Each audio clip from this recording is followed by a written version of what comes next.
These check-in meetings are something that we started a few years ago during the pandemic as a way to keep the community informed with actually more about safety measures and health and safety protocols that we're putting in place. And we opted to continue to do them because they're resonating with families, parents, in particular families that weren't local and didn't have an opportunity to engage in the school community due to distance. So whether it was attending the fall gala or coming to parent-teacher conferences, we have a large group of parents that just aren't able to do that in the same way. So this was an opportunity to connect them with us. So what we're going to do today, as tradition for those that may be new, is that we're going to go and hear a little bit from our Parent and Guardian Association. Stephanie Gordon is the one of the co-chairs of that, and she's going to give us some updates in the PGA world. Also, I know Kathy Pacheco has an announcement to make concerning faculty staff appreciation that we would like for her to have a few moments with. And then I'll begin what we kind of call, around the Zoom room. I've got a series of colleagues on the call, about 10 of us, that all have updates in our particular program areas, and we will let you know what's happening, what has just happened, what we're doing right now, and what's coming up in the future. And then open it up for Q&A for the last 15 minutes or so. So that's the plan for today. I will now kick things over to Stephanie Gordon, who leads our Parent and Guardian Association. Stephanie, good morning. It's your turn for updates.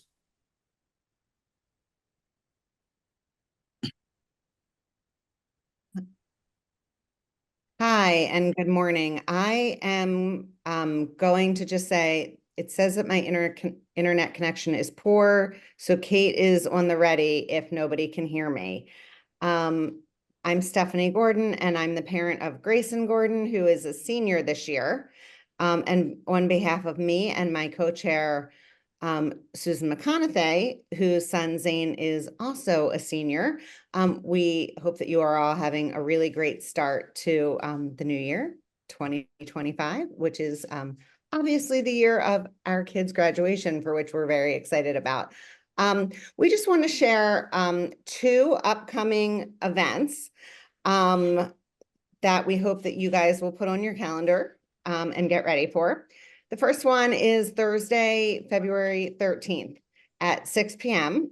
We are hosting a very fun evening of karaoke it's right in Waltham, called Tempo. We're going to have appetizers and treats and treat you to your first round of drinks, so that you're ready to get up and sing a tune. But also know that if you aren't comfortable with singing out loud to everybody, that we'd love for you to come and just, socialize and have a drink or, an appetizers with us, which would be also fabulous. So again, Thursday night, February 13th at 6 at Tempo, which is right in Waltham. The other date that we would love for you to put on your calendar is Tuesday, February 25th. Also, but at 7 p.m. We're going to have our PGA meeting.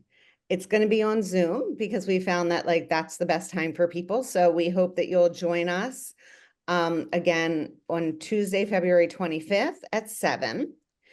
And the meeting won't last any longer than 90 minutes. We'll try to keep it even tighter at 60. So again, we hope that you'll join us then.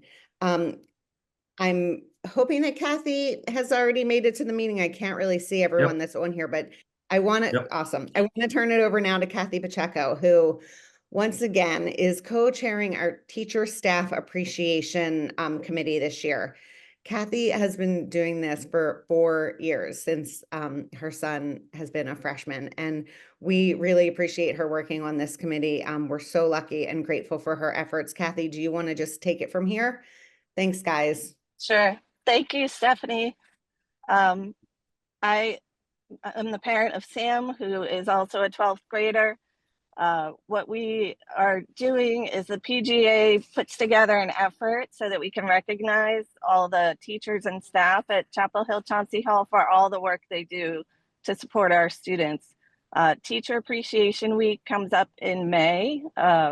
This year it's May 5th through 9th, but we begin the planning process now so that we can have a nice, thoughtful gift and a personal note for every single teacher and staff member here. So right now we're putting together a planning committee, and I'm working on that with Lynn Adams, with Yvonne Adams. Um, and if you are interested in being part of the planning process in that committee, you can email me at Kathy@pachecopost.com. Or you can always just let Stephanie or Kate know and they can connect you with me as well. I'm going to try to set up the first meeting of the committee for early February. So if you want to be on that email list, please let me know. There are many ways for families to contribute to this effort, and it does take widespread family participation. So if you can't be part of the planning process or don't have the time for that right now, the PGA will be sending out an email closer to spring break that will give details about how you could contribute to the purchase of the gifts, which is greatly appreciated as well, so that we can do something special for everyone. So watch your inbox for more information about that around spring break time. Another way to contribute is we do come on campus a couple of times. One will probably be in mid-April, where we set up a table around lunchtime and we'll ask students to help us write the personal thank you notes that go to every teacher and staff member. So if you want to volunteer for that, please let me know. Again, we don't have the exact date right now, but I will keep you in the loop.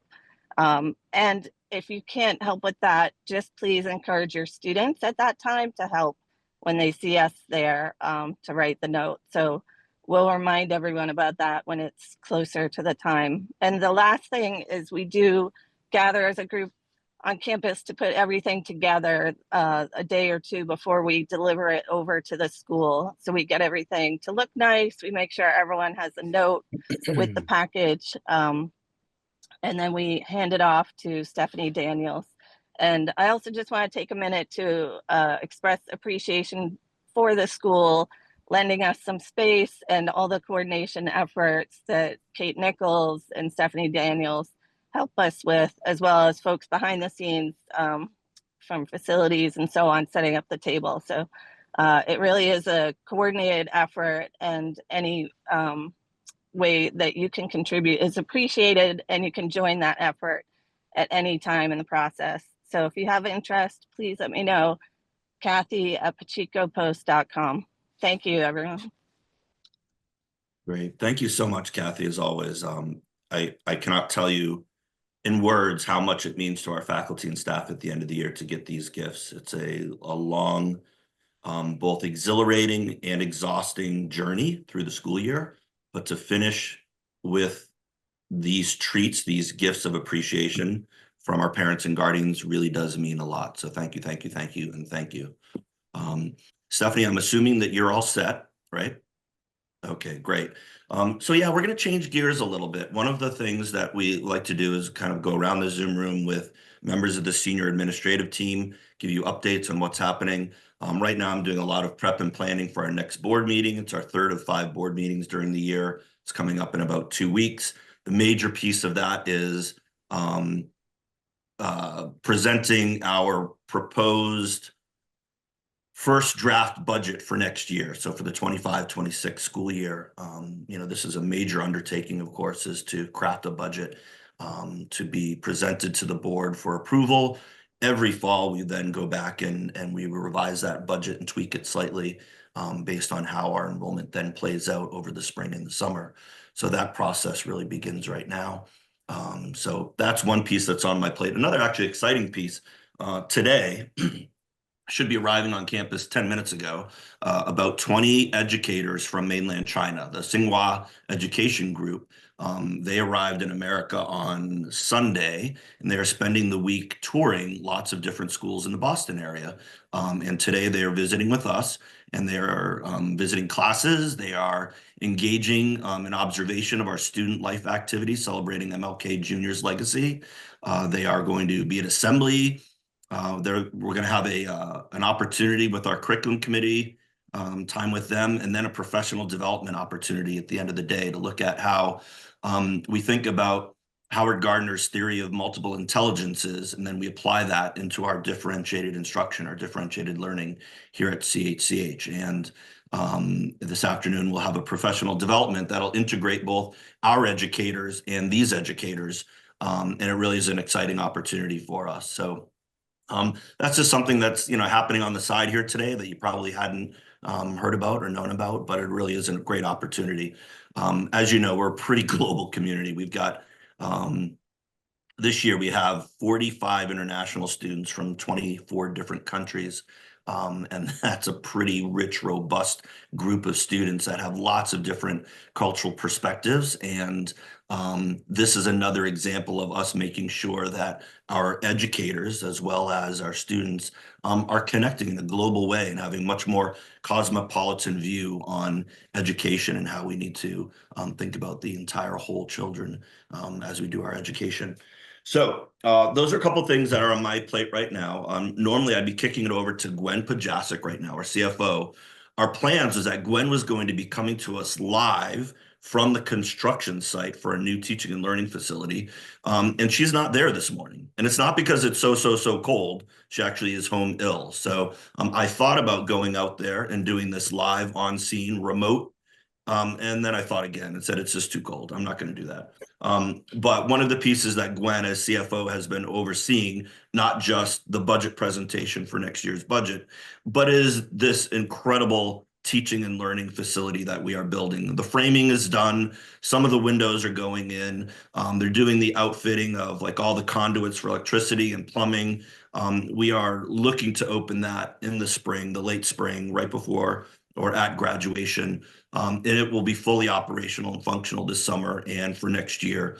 Super amazing project. Probably a little more than $3 million when all said and done. That's going to be the investment for this. And as you all know, very well aware that we are still running a capital campaign to support this endeavor. So if anyone has interest in contributing to that campaign, please reach out to me or Leslie Jacobson Kay, who's here on the call as our Chief Advancement Officer. We're happy to talk more about that as well.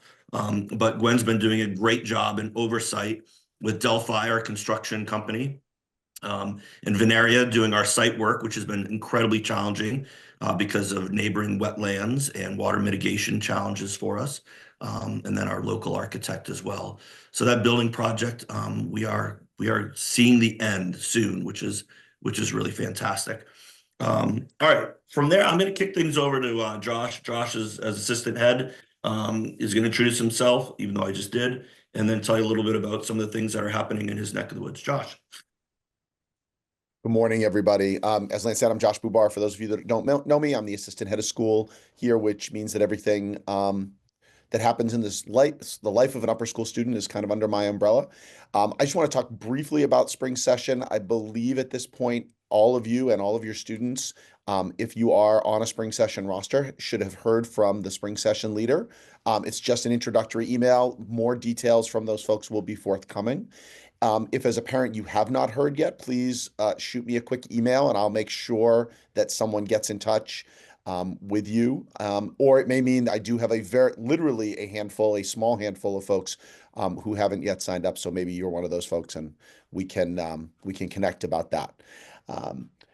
In other news, we have Winter Carnival next week going on. So next week is going to be kind of a nice break from some of the cold and we'll have a little fun with the kids. And Friday will be kind of our finale day. So it is a 4-day week of classes, but a 5-day week of school.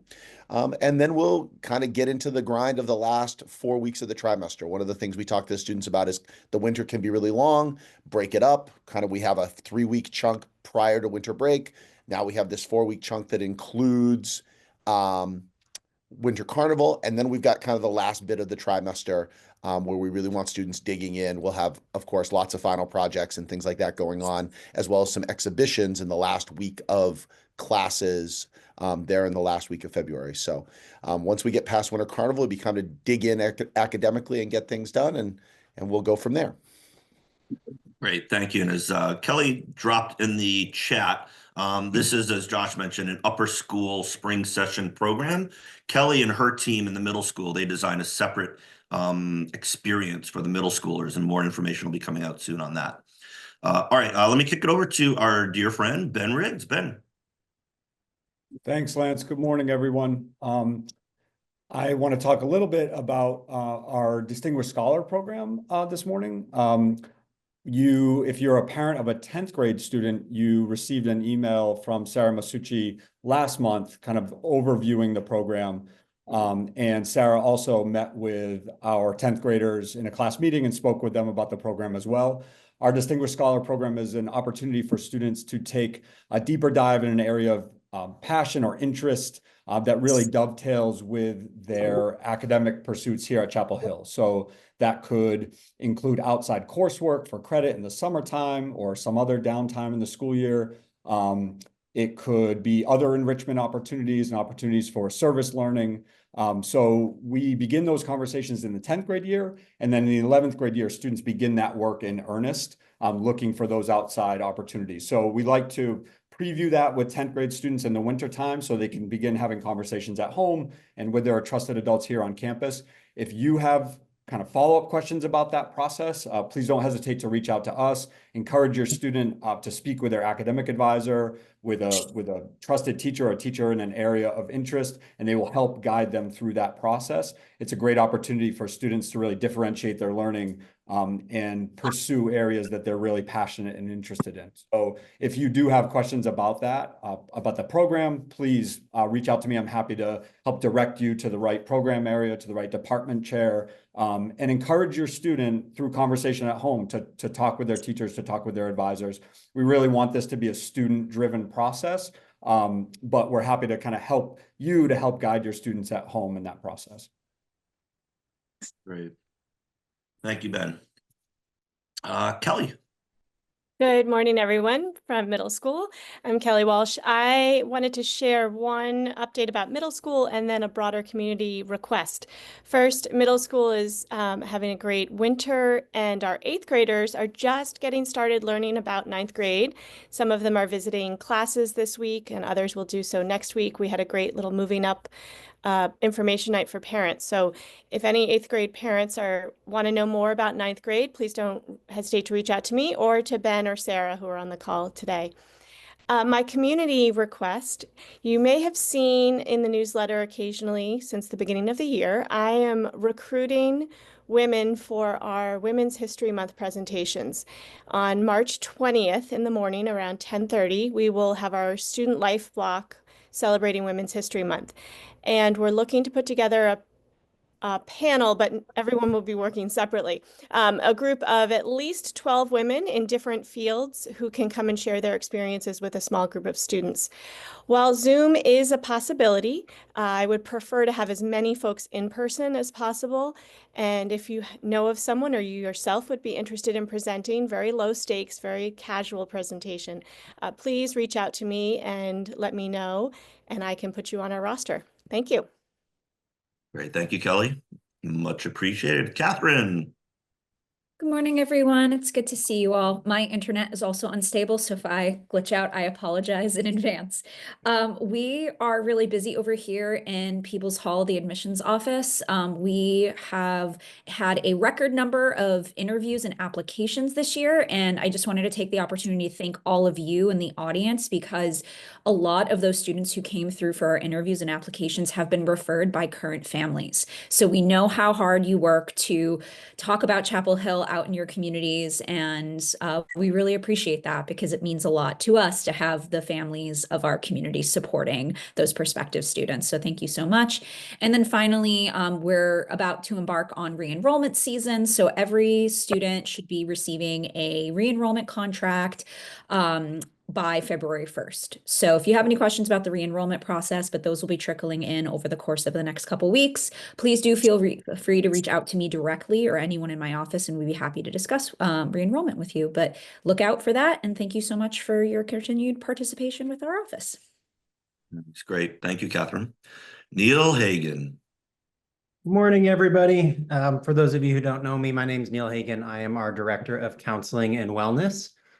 And I'd like to talk about each of those parts of what my team does, give updates. So from the counseling side of things, this time last year, we were in the process of interviewing for counseling interns. We had committed to piloting a program where graduate level students would join our team for the year and do their full practicum with us. We landed 2 amazing young women from Boston College, Layla Prashino and Alexis Costa.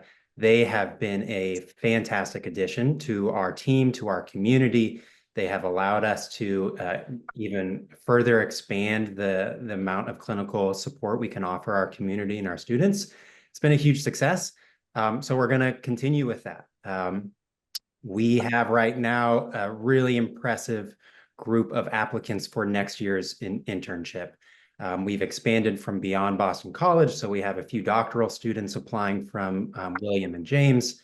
It's been a good problem to have that I'm busy screening applicants, reading resumes, and interviewing folks. So I'm optimistic that we'll continue to use this internship program to more fully support our students. On the wellness side of things, our model for an elective-based approach with 11th and 12th grade was successful. We have increased buy-in and participation from those students. For those of you who might not remember, that model is basically we give students 4 or 5 different options for 3-week courses they can take with us within the wellness scope. They get to pick what they're most interested in. So they might want to take a financial literacy class with me and a class with my colleague Brittany Browning on how to navigate current events and that impact on well-being, or they might be interested in a completely other topic. It allows them to find an access point for health and wellness, which, as you might appreciate as parents, it's a hard topic to get teenagers to really engage in. So we'll continue that model. Our 9th graders are having wellness right now. That is not an elective-based model. We are using a curriculum that is focused on helping them navigate the complex intersection of their social life and technology. It is a growing and evolving challenge that we are all navigating, particularly our adolescents. So we felt that it was really important to lean into that and help equip them for that part of their life.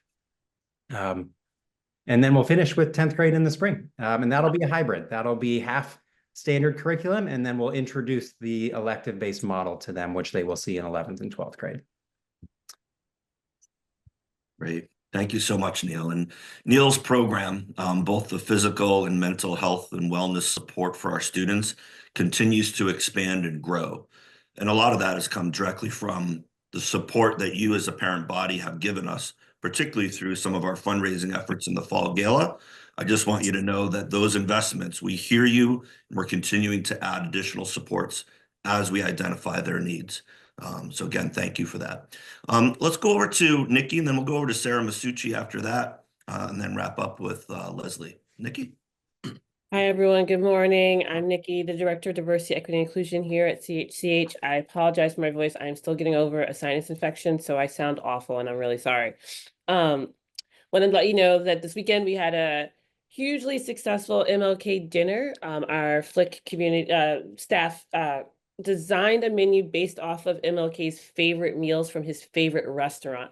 And students were really happy to actually have a Southern meal that was very authentic. I've heard from multiple ones about how great that was. So that's something really exciting that just has happened. Today we will have our MLK programming. There'll be portions of education around civil disobedience and Dr. King's beliefs on many things, as well as some viewings and a little philanthropy. Students will be crafting small fidgets to give to a local charity group with Lizzie Rosen. So we're combining both the ideologies of Dr. King plus that fact of doing something for your community that can be impactful. On February 1st, we're going to be having our 3rd sneaker ball. Super exciting, inviting 3 schools to our space to come celebrate kicking off Black History Month, wearing your coolest kicks. So they can be Adidas, Converse, Nikes, whichever you want to wear with your outfit. Just the ticket in is literally wear your sneakers. We have a DJ. Dr. Conrad is letting us use his beautiful Edison lights to light up the gym to make it look super festive. So it's going to be a great time. The kids are super excited to have another dance on campus and to bring in some local friends to come and celebrate with them. For Black History Month, one of our programming for student life, we're going to actually have a local artist. His name is Atreyu Shabazz. He's from Dorchester and identifies as Afro-Latino. He's a poet and a musician, and so he's going to be showing us some of his work and then doing a small intimate workshop with a select number of students as we do other programming throughout that day. So that's what's happening over here in the DI world. Of course, if you have any questions about anything, please feel free to email me. My email is kind of probably everywhere, but interpen@chch.org. Thanks so much. Thank you, thank you, thank you, thank you, thank you, Nikki. 9th, 10th grade program director, Sarah Masucci. Do you have any updates for us, Sarah? Hello. While no one could forget that we are in the deep, dark days of winter with this sub-zero temperatures, it's also the middle of our winter trimester. And just an update that the mid-trimester reports are going to come out for students next week. And that is a really great opportunity for kids to sort of get a sense of where things stand and for you to get a sense of where things stand while there's still lots of time for kids to make adjustments, to talk to teachers and things like that. So those come out next week. Students and advisors will have a chance to talk about them. You will then get them and have a chance to talk about them with students. Perhaps the layering of that with Winter Carnival will be a good balance point for what can be a more serious part of school, along with something a little more festive on these cold days. Your student's advisor is definitely the best person to start with if you have a question. If you see something, I'm gonna say your student is the best person to start with if you have a question, but if you'd like to connect with an adult at the school about something, I encourage you to talk to your child's advisor, because they are often the person who has a really good sense of kind of what's going on, both in classrooms and beyond, and can get you to a specific person if it's a more detail-focused question. But that is the quick academic 9th and 10th grade update. No, that's great advice. Good counsel. Thank you. Thank you. Leslie Jacobson Kay, our Chief Advancement Officer. What's happening in your neck of the woods? Good morning, everybody. Yeah, I'm the Chief Advancement Officer, and my team, I think everybody's on here, Kate Nichols and Rebecca Lemaitre and Walker Jones, all part of the team. Right now, we're focusing on our February Giving Challenge. That's coming up February 11th to the 14th. So the theme is, because it's Valentine's week, it's Share the Love. So we'll be going out to the community in different ways. For those of you who are close to campus and come by, we'll be out in front of the barn. We'll be emailing things. We'll be giving out things to share.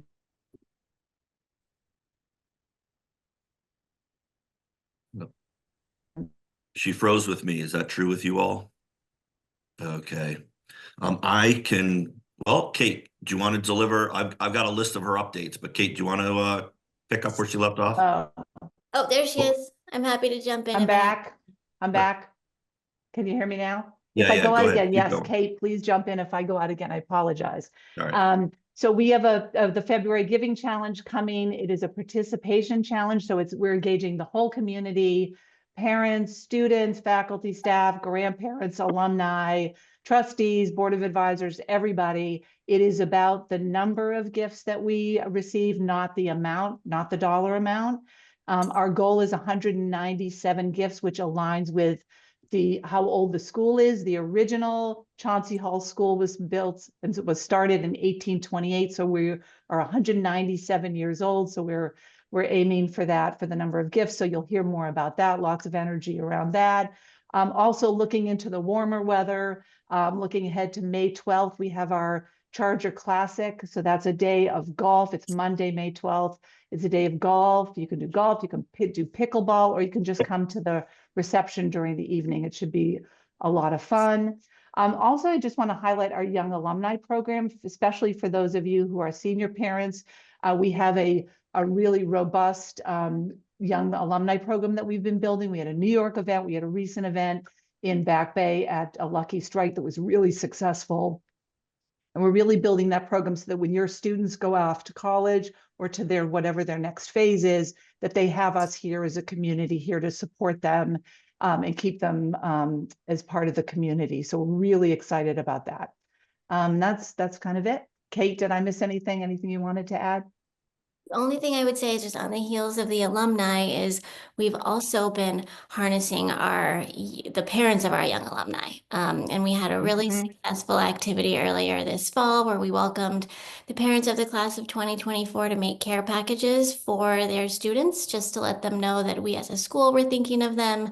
And I think it was a great way for folks to reconnect and just get back on campus and still feel a part of things, because I think sometimes you guys might miss us as much as we miss you. So we're trying to grow that as well. So there's things for you all to look forward to also.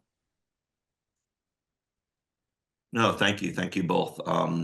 Yeah, one of the things that, Advancement is partnering with PGA, and Stephanie mentioned this, Stephanie Gordon mentioned this at the beginning, is this February 13th karaoke night. And I've got a lot of thoughts on this karaoke night because, Kate Nichols has asked me, like, Lance, there's a lot of folks would love to see you there, would love to see you doing karaoke. And I remember I've done karaoke once, and it was in a bar in San Francisco, and I've never done karaoke again since that moment, probably for very good reasons. Kate thinks it would be cool for me to go and join the parents for karaoke on Moody Street the night before Valentine's Day. I am not sure how cool that would be.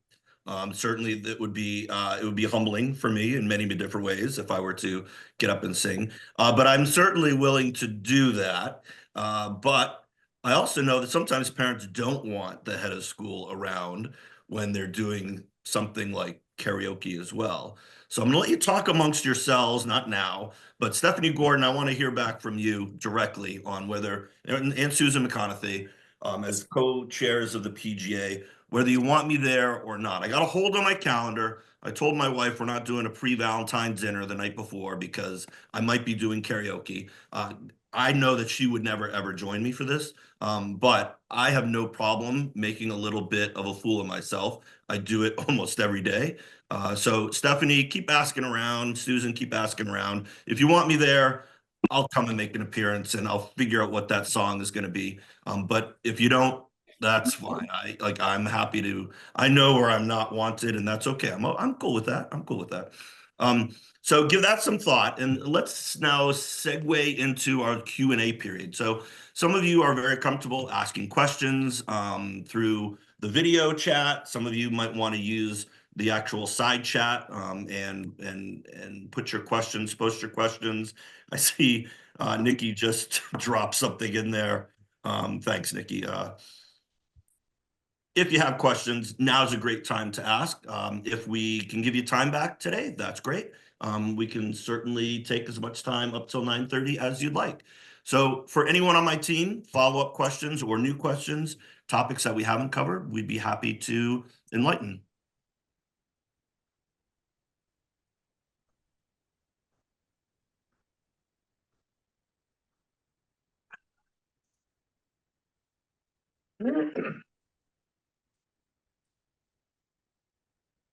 Dave is clearing his throat, getting ready for a question, I can tell. Just there's an old teacher trick that many of you are aware of, but as adults, if you just stay silent, the students will ultimately break the silence because they're so uncomfortable with it. I'm applying the same thing here.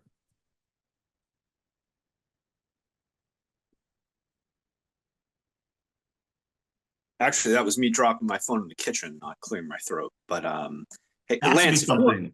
if you want to do if you'll commit to coming to the karaoke night, I'll sing a song with you. Oh, a duet? Oh, Sure. now we're talking. All right, start going through your, what do they call them, playlist or something? Start going through your playlist and figure out what that song would be so I can start practicing and learning the words. This should be good.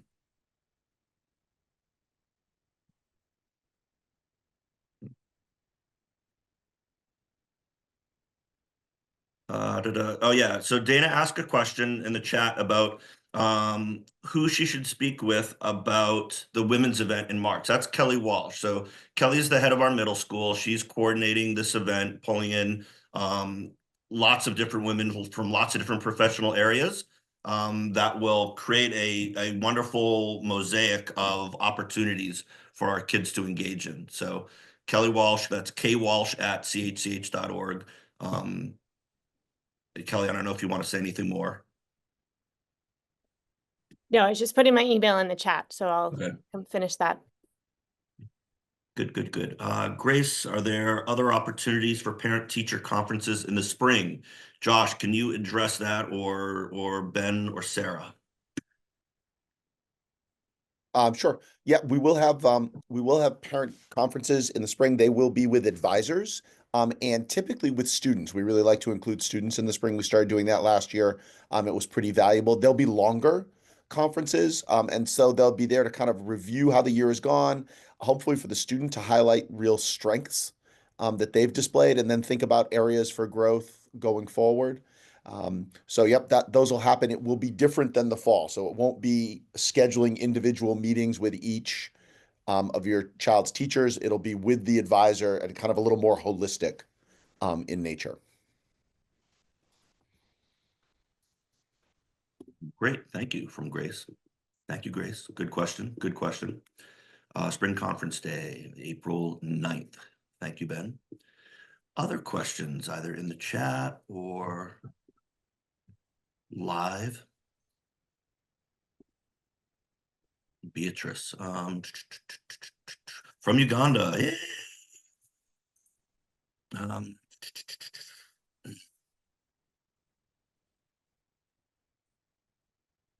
Yeah, no, we appreciate you, Beatrice. Absolutely. No real question. Just thank you. I appreciate the thanks. We thank you for trusting us. It's a long journey, a long journey. Great.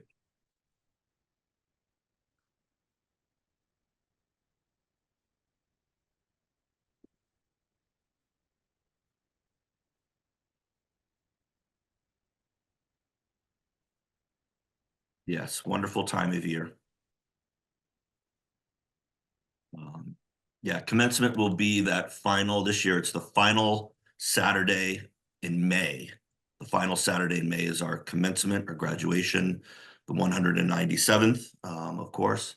And we, also looking that we may leverage that moment that day as well to celebrate our new building and show that off to the community, providing we have the occupancy permits and everything in place by then. And that comes right on the heels of our spring session activities that week between Memorial Day and commencement. Any other questions?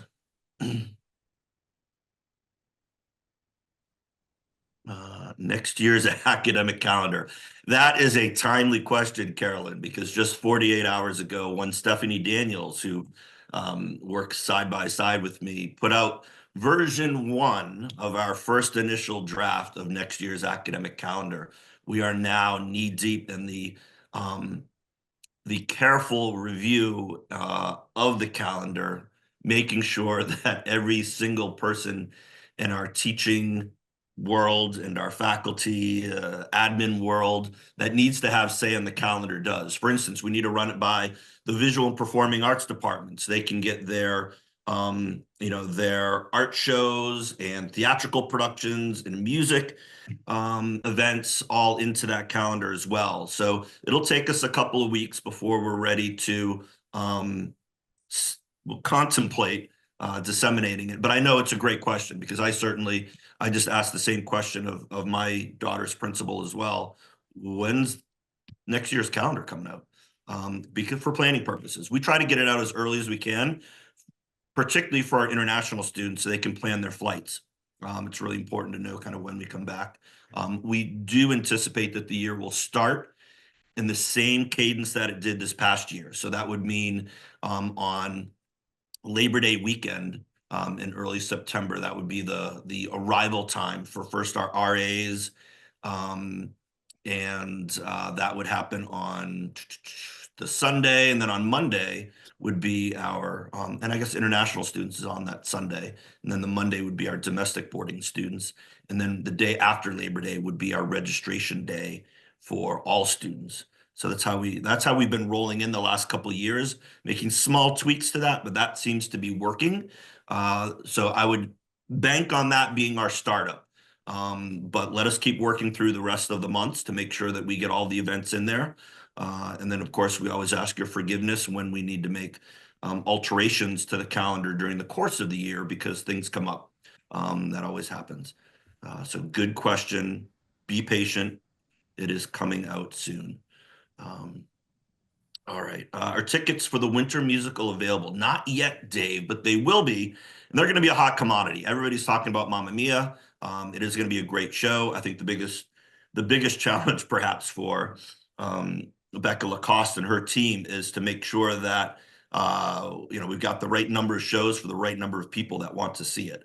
I know that we've invited back a whole bunch of young alums to come and do, one night to come back and have a reception and see the show. I know that like my daughter and her friends all want to come and see it as well. So it's a bigger draw because it's really much more popular as a musical. So be on the lookout. We will use the newsletter to let you know when the tickets are ready for the musical. And you'll be able to reserve yours online. And it's going to be an amazing show. Absolutely. There'll probably be 3 or 4 of those shows. Thursday, Friday, Saturday. Sometimes we've done 2 on Saturday, a matinee and an evening one. Winter Carnival week. Oh, yeah. So Samantha's got a great question.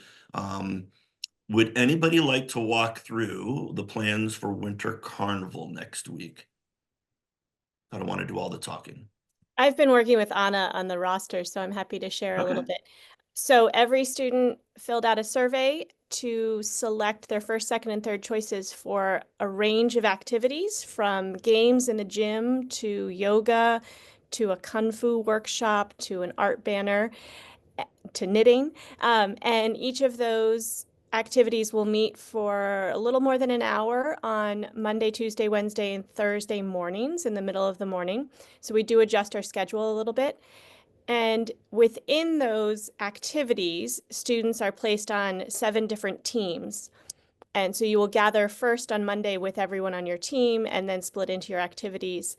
And the groups are 7th through 12th grade. And over the course of the week, you accumulate points in your activities, both for, completing puzzles or for winning a game of hula ball, or perhaps finding Chargy, which is a little stuffed Chargy that gets hidden around campus. You can also win points for your team by participating in the dress-up days. And it's a wonderful array of dress-up days this week, very accessible. We have a crazy hair day, a crazy sock day. And then we finish on Friday with a big finale day, and there are no classes, and it's entirely dedicated to Winter Carnival, where we get to see from the other groups. So if you're in the knitting group, you didn't see the sports or the Kung Fu happening, but we'll gather all together in the gym and see some presentations. And then we announce the winning team at the end of the day, and there is a trophy. And it's a great activity. It's just a lot of fun. And maybe if the snow sticks around, it'll actually look like Winter Carnival this year. Yeah, it's a good point. Like the last several years, we haven't had snow during Winter Carnival. It's been cold, but no snow, and that's been a bummer. I think, when I think back 20 years ago when I arrived, we had the first couple of years, we had so much snow, we actually added in snow sculpture making as events as part of Winter Carnival because we had so much snow around. We might do micro sculptures. We got a little bit of snow, so maybe we'll do mini snow sculptures, add that in as a piece. But it is a great time of year to do it when, there's a little bit of cabin fever. Kids are back 3-4 weeks. Certainly the temperatures are cold. It's a good time to do something that's celebratory and fun. And yeah, it's a really great community building event. And it has been going on long before I arrived 20 years ago. So I don't know, Josh, if you have a sense of how long ago Winter Carnival may have started. When I arrived 24 years ago, it was a time-honored tradition that I was thrown into immediately, almost. Yep. So I forever, think basically. when middle school did some CHCH history work last year, I think early 80s, there are pictures of Winter Carnival. I don't know where they start, but we could dig again. Yeah, good. Any other questions, Carolyn? Winter Carnival. Any a way to note on the electronic calendar what are admission events? A couple times I've been confused with parents. What events were for us and what are for prospective parents? That's really good feedback. All right, so yes, we will.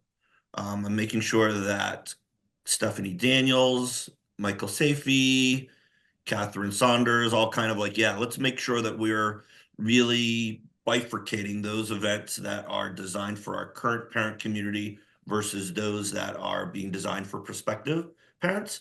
I'll go back and look at that. Like we may need to be much more definitive in our promotion of the events to whom the target audience is. That's a great point, Carolyn. We'll look into that. Okay. Thank you. Good feedback. I appreciate that.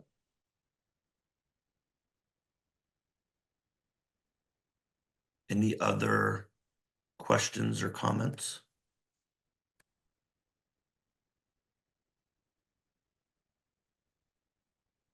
All right. So yeah, we'll have another town hall in the spring trimester. This one we kind of dropped in the middle of the trimester in the winter. You'll find that the one in the spring will probably be early April. We will have a 2-week spring break, the first 2 weeks of March. Some independent school schedules, their spring breaks are the middle 2 weeks of March. So if you've got kids in different independent schools, you might want to just take a look at how the calendars are aligned. Sometimes it works out well. Sometimes you find that there is a partial overlap and not a full overlap. And then when we come back, we've got 2 weeks of March, April, and May. So it's about 10, 11 weeks right till the end.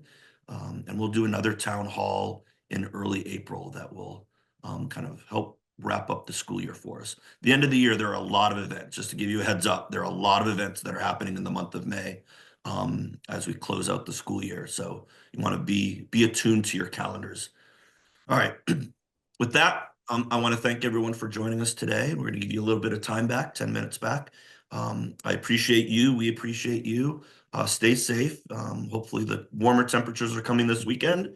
And again, reach out to any of us at any time if there's something that comes up. The last thing we want you to do is to sit on a question or an issue that we can help you with pretty quickly. So please reach out. We're always here for you. We want to fulfill our mission. All right. With that, thank you. Have a great week and weekend, everyone.